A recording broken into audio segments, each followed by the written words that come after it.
आज की कहानी की नई सीरीज में आप सभी लोगों का मैं दिल से स्वागत करती हूं। चलिए रोमांचक से भरी कहानी में भूतिया कब्रिस्तान की कहानी आप लोगों को सुनाती हूं, इसलिए वीडियो को लाइक करिए और हमारे चैनल को सब्सक्राइब जरूर करिए। मैं आप लोगों का दिल से शुक्रिया अदा करती हूं। भूतिया कब्रिस्तान, सच्ची कहानी, हॉरर स्टोरीज। कब्रिस्तान। हर रिलीजन में डेथ के बाद शरीर को विदा करने के अलग अलग तरीके होते हैं। हिंदू बॉडी को जलाकर अंतिम संस्कार करते हैं, वहीं क्रिश्चियन और मुस्लिम कब्र बनाते हैं और जहां कब्रें होती हैं उस जगह को कब्रिस्तान कहा जाता है। हम बचपन से ही कब्रिस्तान से जुड़ी कई डरावनी कहानियां सुनते आए हैं। ऐसा माना जाता है कि आत्माएं शरीर तो छोड़ देती हैं पर कभी कभी इस दुनिया को नहीं छोड़ती और अक्सर अपने शरीर के पास ही रहने लग जाती हैं। ये कहानी 16 साल के इकबाल की है। इकबाल अपने अब्बू के साथ रहता था। इकबाल के अब्बू एक बीमारी होने के कारण चल फिर नहीं पाते थे, इसलिए छोटी उम्र में ही इकबाल घर संभालने लगा था। इकबाल सड़क पर जूते पॉलिश करके अपना और अपने अब्बू का पेट पालता था। इकबाल के अब्बू की बीमारी इस कदर बढ़ गई थी कि कुछ ही महीनों में उनका देहांत हो गया। इकबाल के पास इतने भी पैसे नहीं थे कि वो अपने अब्बू को अच्छे से विदा कर सके, इसलिए उसने जैसे तैसे करके अपने अब्बू के शरीर को एक कब्रिस्तान में दफन कर दिया। इकबाल ने ये सब भी अकेले ही किया, इसलिए सुबह से शाम हो गई और शाम कब रात में बदल गई उसे पता ही नहीं चला। इकबाल अपने अब्बू की मौत से बहुत ही ज्यादा बेबस और अकेला महसूस कर रहा था। उसे समझ नहीं आ रहा था कि आखिर वह अब क्या करेगा। इसी उदास सोच के साथ आंखों में आंसू लिए इकबाल कब्रिस्तान से घर लौटने लगा। लेकिन इकबाल जैसे ही उस कब्रिस्तान के गेट तक पहुंचा, उसे पीछे से किसी ने आवाज लगाई तो इकबाल एकदम से रुक गया। वह सहम गया क्योंकि उसे को सिर्फ उसके अब्बू बुलाते थे। इकबाल को लगा कि शायद उसके कान बज रहे हैं कि तभी उसे एक और आवाज आई। उसने कहा था कि इक्कू, मुझे बहुत प्यास आने लगी है बेटा जरा पानी पिला दो। अब इकबाल के रोंगटे खड़े हो गए थे। यह आवाज उसके अब्बू की ही थी। वह पीछे मुड़ा और जोर से चिल्लाया, अब्बू। उसके सामने बस एक खामोश कब्र थी और कुछ नहीं। इकबाल फिर से चिल्लाया, अब्बू अब्बू, क्या मुझे सुन सकते हैं? सामने से कोई आवाज नहीं आई। इकबाल को लगने लगा था कि शायद उसे अपने अब्बू की कुछ ज्यादा ही याद आ रही है और अब्बू की आवाज बस उसके ख्याल है और कुछ नहीं।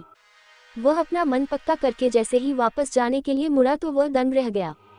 कब्रिस्तान से बाहर जाने वाला लोहे का गेट जो अभी चंद लम्हे पहले तक खुला हुआ था, वह अचानक बंद हो गया। शायद उस पर कोई ताला डालकर चला गया था और पूरे कब्रिस्तान की बाउंड्री पर बड़े बड़े लोहे के फेंस थे जिन्हें पार कर पाना बहुत ही मुश्किल था। उस कब्रिस्तान से बाहर निकलने का एक दूसरा गेट भी था पर वह एक दूसरे कोने में था। उस गेट तक पहुंचने का मतलब था इकबाल को पूरे कब्रिस्तान के बीच से होकर गुजरना पड़ता। लेकिन इकबाल के पास और कोई ऑप्शन भी नहीं था तो वह दूसरे गेट की ओर जाने लगा। देर रात हो चुकी थी। उस कब्रिस्तान में तेज हवा और एक बेजान खामोशी के अलावा और कुछ भी नहीं था। अंधेरे में तो कब्रिस्तान और भी डरावना लग रहा था। इकबाल हल्का सा घबराया हुआ जल्दी से जल्दी बस वहां से बाहर निकलना चाहता था। लेकिन कुछ ही दूर चलते हुए इकबाल को कुछ ऐसा दिखा जो उसे बहुत अजीब लग रहा था। उसने देखा कि कब्र के किनारे एक आदमी अपने घुटनों में सर दिए बैठा हुआ है। वह सुनसान कब्रिस्तान के बीचों बीच आखिर क्या कर रहा था? ये सवाल इकबाल का पीछा नहीं छोड़ रहा था। इकबाल ने उस आदमी को आवाज दी और उस आदमी ने कोई जवाब नहीं दिया। इकबाल धीरे धीरे उस आदमी के करीब गया। उसके नजदीक जाकर इकबाल ने जैसे ही उस आदमी की पीठ पर अपना हाथ रखा, उस आदमी ने अपना सर उठाया और देखते ही देखते उसकी गर्दन उल्टी हो गई। उस आदमी का चेहरा बेहद भयानक था और वह अपनी लाल आंखों से गुस्से में इकबाल को देखने लगा। इकबाल उस आदमी को देखते ही जोर से चीखा और उस जगह से भागा।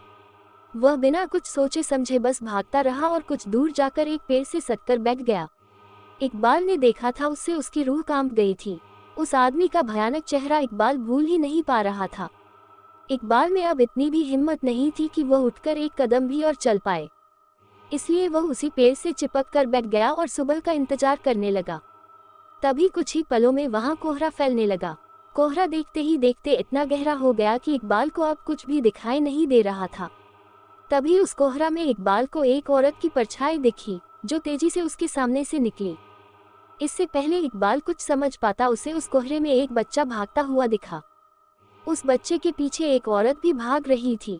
वह बच्चा तो कोहरे में कहीं गायब हो गया पर वह औरत इकबाल के पास आकर रुक गई। इकबाल की धड़कनें तेज होने लगी थी। आखिर वह औरत ठीक उसके ही सामने क्यों रुकी थी? तभी उस औरत के सामने से कोहरा हटा और इकबाल को उस औरत का चेहरा दिखा। ऐसा लग रहा था कि जैसे वह औरत सालों से किसी कब्र में दफन हो और अभी अभी उस कब्र से उठकर वह इकबाल के सामने आ गई हो। वह औरत बेहद भयानक लग रही थी और वह धीरे धीरे इकबाल की तरफ आगे बढ़ रही थी। इकबाल जब डर के मारे पीछे हुआ तो उसका पैर फिसल गया और वह पास में खुदी हुई एक कब्र के अंदर गिर पड़ा। अब इकबाल उस कब्र से बाहर निकलने की कोशिश करने लगा, पर इकबाल उससे बाहर ही नहीं निकल पा रहा था। उसे ऐसा लग रहा था जैसे किसी ने उसे पीछे से जकड़ लिया है। जब उसने अपनी नज़र पीछे घुमाई तो उसकी रूह कांप गई। उसे वही डरावनी अचानक औरत दिखी। उस औरत ने इकबाल का गला पकड़ लिया और इकबाल उस कब्र में नीचे धंसता चला जा रहा था। धीरे धीरे इकबाल की आंखें भी बंद होने लगी थी कि तभी अचानक से एक हवा का झोंका आया और इकबाल को ऐसा लगा जैसे किसी ने उसका हाथ पकड़कर उसे ऊपर उठाया हो। इकबाल उस सहारे से ऊपर तो आ गया, लेकिन दूर दूर तक वहाँ कोई भी नहीं था। इकबाल उस कब्र से बाहर निकलते ही फौरन कब्रिस्तान के गेट की तरफ दौड़ा और वहां से बाहर निकल गया। बाहर निकलकर इकबाल की आंखों में आंसू आ गए, क्योंकि उसे समझ आ गया था कि जो सहारा उसे अपने हाथों पर महसूस हुआ था वह और कोई नहीं बल्कि उसके अब्बू ही थे। उसके अपनों ने ही शायद उसकी जान बचाई थी। उस रात के बाद इकबाल को समझ आ गया कि अगर आपसे प्यार करने वाले लोग किसी वजह से आपसे दूर भी हो जाएं, तब भी वह हमेशा आपका ख्याल रखते हैं। आप लोगों को मेरी कहानी कैसी लगी नीचे कमेंट में हमें ज़रूर बताएं और अपना प्यार बनाए रखिए। Good luck.